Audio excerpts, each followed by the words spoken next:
الحمد للہ وحدہ والصلاۃ والسلام علی من لا نبی بعد اشہد ان لا الہ الا اللہ وحدہ لا شریک لہ واشہد ان محمدا عبدہ ورسولہ اما بعد۔ سورۃ الفاتحہ کے اختتام پر آمین کہنا نبی کریم صلی اللہ علیہ وسلم کی احادیث سے ثابت ہے۔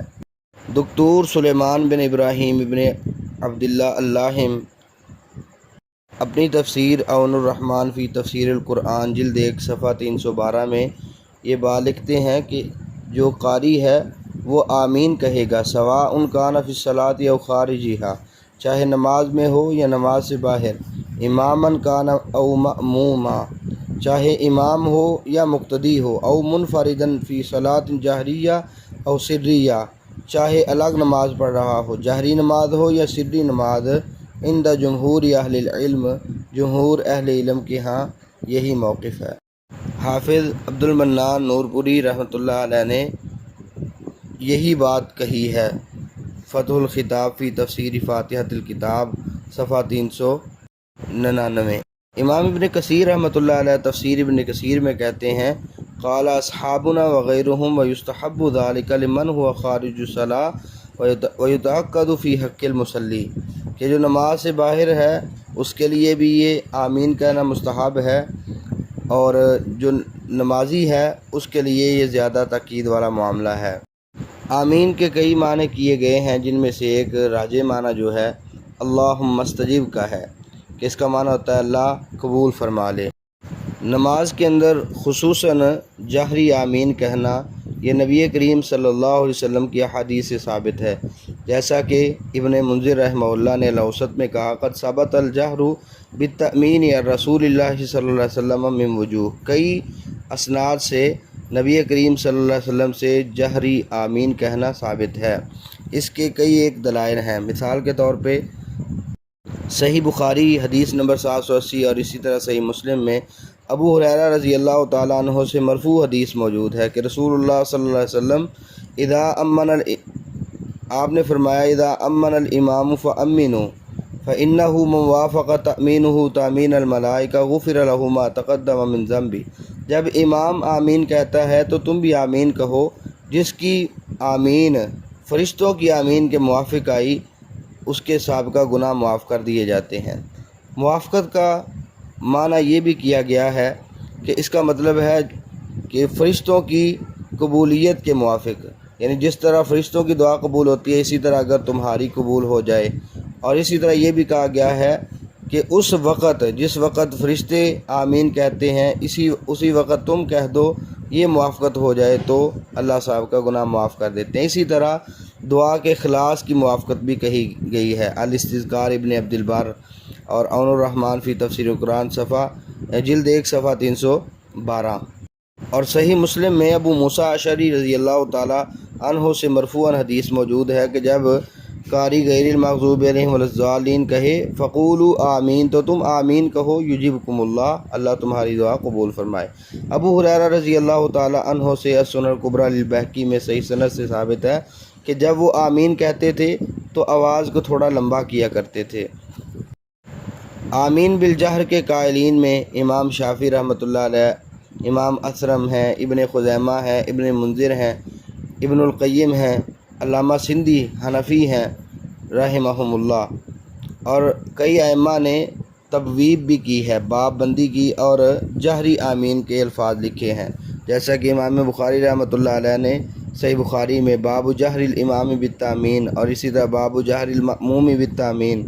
امام نسائی رحمۃ اللہ علیہ نے باب الامر بالتامین خلف الامام، اور سنن ابی داود میں امام ابو داود رحمہ اللہ نے باب التأمین وراء الامام۔ اسی طرح امام ابن ماجہ رحمۃ اللہ علیہ نے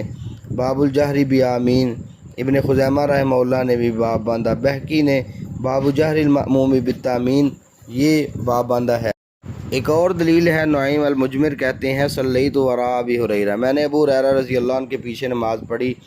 انہوں نے قرات کرتے ہوئے فاتحہ کو مکمل کیا تو انہوں نے آمین کہا، فقال الناس آمین، تو پیچھے لوگوں نے بھی آمین کہا، تو سیدنا ابو ہریرہ رضی اللہ عنہ نے بعد میں کہا، والذی نفسی بیدی انی لاشبہکم صلاۃ برسول اللہ، اس ذات کی قسم جس کے ہاتھ میں میری جان ہے میں تم سب سے زیادہ رسول اللہ صلی اللہ علیہ وسلم کی نماز کے ساتھ مشابہت رکھتا ہوں۔ مسند احمد، اسی طرح سنن نسائی ہے، حدیث نمبر 905، سنن کبریٰ، اور اس کی سند صحیح ہے۔ وائل ابن حجر رضی اللہ تعالیٰ عنہ کہتے ہیں سمعت النبی صلی اللہ علیہ وسلم قرأ غیر المغضوب علیہم ولا الضالین فقال آمین، آپ کو میں نے سنا آپ نے قرات مکمل کی تو آمین کہا، ومد بها صوتا، اپنی آواز کو تھوڑا سا کھینچا۔ سنن ترمذی حدیث نمبر 248 ہے، سنن دارقطنی شرح سنن البغوی، اور اس کی سند صحیح ہے۔ یہاں بطور ایک بات عرض ہے کہ امام شعبہ رحمۃ اللہ علیہ نے اخفا بہا صوتا کے لفظ بولے کہ آواز کو مخفی رکھا، تو یہ شعبہ کی خطا ہے۔ سفیان ثوری رحمہ اللہ نے بلند آواز کا ذکر کیا ہے، جبکہ شعبہ نے اخفا کا۔ شعبہ کی بات مرجوح ہونے کی پہلی دلیل تو یہ ہے کہ جب سفیان اور شعبہ کا اختلاف ہوتا ہے تو علماء کرام نے ترجیح سفیان کو دے رکھی ہے، جیسا کہ صراحت کے ساتھ امام ابن معین رحمہ اللہ نے یہ بات کہی ہے تاریخ ابن معین روایت الدوری میں۔ اسی طرح یحییٰ بن سعید القطان ہیں، انہوں نے یہ بات کہی، تقدمۃ الجرح والتعدیل ابن ابی حاتم میں موجود ہے۔ اسی طرح امام شعبہ رحمۃ اللہ علیہ خود کہتے ہیں، جیسا کہ ابو داود میں آتا ہے، کان سفیان احفظ منی، سفیان مجھ سے زیادہ حافظے والے۔ اسی طرح امام شعبہ رحمہ اللہ سے یہ بھی ثابت ہے تقدمۃ الجرح والتعدیل میں صحیح سند کے ساتھ، کہتے ہیں اذا خالفنی سفیان فی حدیث فالحدیث حدیثہ، کسی حدیث میں اگر سفیان میری مخالفت کرتے ہیں تو اصل حدیث انہی کی حدیث ہوتی ہے، یعنی ان کی بات۔ تو علماء نے شعبہ رحمہ اللہ کی بات کو مرجوح قرار دیا، خطا قرار دیا، جن میں سے امام بخاری ہیں، ابو زرع رازی ہیں، بہقی ہیں، امام مسلم رحمۃ اللہ علیہ ہیں، اور اسلم ہیں، دارقطنی، اوروں نے بھی یہ بات کہی ہے کہ سفیان کی بات درست ہے۔ دوسری بات یہ بھی ہے کہ ابو الولید دیالسی نے شعبہ سے سفیان والی روایت کے موافق الفاظ بیان کیے ہیں۔ اس کے الفاظ ہیں رافعاً بہا صوتا، کہ اپنی آواز کو بلند کیا تھا، السنن الکبریٰ للبیہقی، اور اس کی سند صحیح ہے۔ عبد الحی لکھنوی رحمۃ اللہ علیہ نے تعلیق الممجد میں یہ بات لکھی ہے، الانصاف ان الجہر قوی من حیث الدلیل، انصاف کی بات یہی ہے کہ دلیل کے اعتبار سے جہری بات یہ قوی ہے۔ یاد رکھیں یہ جو آمین کہنا ہے اس سے یہود چڑ کھاتے ہیں۔ انس رضی اللہ عنہ مرفوعاً حدیث بیان کرتے ہیں کہ رسول اللہ صلی اللہ علیہ وسلم نے بیان کیا ان الیہود یحسدونکم علی السلام والتامین، سلام اور آمین کہنے پر یہود تم پر حسد کھاتے ہیں۔ تاریخ بغداد، اسی طرح المختارہ مقدسی میں اس کی سند صحیح ہے۔ سیدہ عائشہ رضی اللہ عنہ نے مرفوعاً ذکر کیا کہ رسول اللہ صلی اللہ علیہ وسلم نے بیان کیا ما حسدتکم الیہود علی شیء ما حسدتکم علی السلام والتامین، کسی چیز پر اتنا حسد نہیں کرتے جتنا سلام اور آمین پہ کرتے ہیں۔ سنن ابن ماجہ حدیث نمبر 856 ہے، اور اس کی سند حسن ہے۔ علماء نے آمین کہنے کے حوالے سے روایات کو متواتر کہا ہے، جیسا کہ امام مسلم رحمۃ اللہ علیہ فرماتے ہیں قد تواترت الروایات كلها ان النبی صلی اللہ علیہ وسلم جہر بآمین وقد روی عن وائل ما يدل على ذلك التمییز میں، کہ اس حوالے سے احادیث تواتر سے ہیں۔ یہی بات امام ابن حزم نے المحلہ میں کہی، هذه آثار متواترۃ الرسول اللہ صلی اللہ علیہ وسلم بأنه كان يقول آمین وهو امام في الصلاة يسمعها من وراءه وهو عمل السلف، کہ رسول اللہ صلی اللہ علیہ وسلم آمین کہتے تھے، آپ امام ہوتے تھے، پیچھے مقتدی سن لیتے تھے، اور یہی سلف کا عمل ہے۔ چاہے سری نماز ہو اس میں بھی آمین کہی جائے گی، لیکن وہ مخفی انداز میں، جیسا کہ امام نووی رحمۃ اللہ علیہ نے شرح النووی میں لکھا